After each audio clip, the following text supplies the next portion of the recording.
Banani Naval headquarter জামে মসজিদে জুমার নামাজ আদায় করেছেন বিএনপি ভারপ্রাপ্ত চেয়ারম্যান তারেক রহমান। সেখান থেকে এখন তিনি গেছেন তার গুলশানের বাসায়। সেখানে সরাসরি যুক্ত হচ্ছেন আমাদের সহকর্মী আছেন সেখানে ইফতেখার রেজা। আমরা যুক্ত হচ্ছি তার সাথে।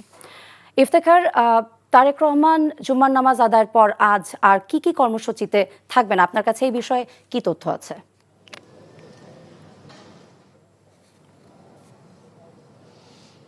এখন পর্যন্ত তার আজকে শুক্রবার হবার কারণে হয়তো মূলত এবং এর পাশাপাশি বিএনপির যে 7 দিনের শোক, সেই শোকও চলছে আজকে 4তম দিন। সে কারণে হয়তো পূর্ব নির্ধারিত এখন পর্যন্ত কোনো কর্মসূচি রাখা হয়নি। তবে আমরা যোগাযোগ করেছি, তাই বিএনপির পক্ষ থেকে জানানো হয়েছে যে কোনো কর্মসূচিতে যদি বিএনপির ভারপ্রাপ্ত চেয়ারম্যান তারেক রহমান অংশগ্রহণ করেন সেক্ষেত্রে আগে তারা জানাবেন। তো পরবর্তীতে হয়তো আমরা জানাবো তিনি যদি কোনো কর্মসূচিতে অংশগ্রহণ করতে পারেন বা করেন।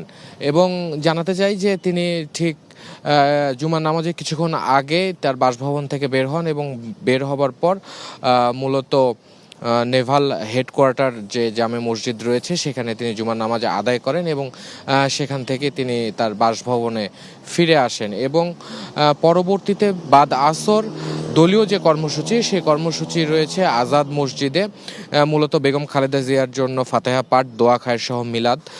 সেখানে উপস্থিত থাকার কথা রয়েছে বিএনপির মহাসচিব মির্জা ফখরুল ইসলাম আলমগীর এবং দলের জাতীয় স্থায়ী কমিটির যারা সদস্য রয়েছেন তাদের উপস্থিত থাকবার কথা রয়েছে। এর সাথে বিএনপির বিভিন্ন অঙ্গ সংগঠন এবং মহানগরের যারা নেতাকর্মী রয়েছেন তাদের উপস্থিত থাকবার কথা রয়েছে এখন পর্যন্ত। আর আমি আপনাকে জানিয়ে রাখতে চাই, সকালে আমরা গুলশান কার্যালয়েও অবস্থান করেছি, সেখান থেকেও আমরা লক্ষ্য করেছি যে আজকের দিনেও শোক বইয়ের স্বাক্ষরের গতকাল শেষ হয়ে গেলেও আজকেও অনেকেই এসেছেন, শুভাকাঙ্ক্ষী সমর্থক বা বিভিন্ন এলাকার যারা নেতাকর্মী রয়েছেন তারা অনেকেই এসেছিলেন সকালে গুলশান কার্যালয়ে এবং পরবর্তীতে তারা ফিরে যান। এবং সেখানে হয়তো এখনও কিছু নেতাকর্মী অবস্থান করছেন, ঘোরাফেরা করছেন আর কি। আর আমি আপনাদের জানাতে চাই যে গত 30 এবং 31 ডিসেম্বর পর্যন্ত প্রায় 44টি দেশের কূটনীতিকরা শোক বইতে স্বাক্ষর করেন এবং গতকাল যুক্তরাষ্ট্র, ইরান সহ আরও কয়েকটি দেশের কূটনীতিকরা শোক বইতে স্বাক্ষর করেন এবং শ্রদ্ধা জানান।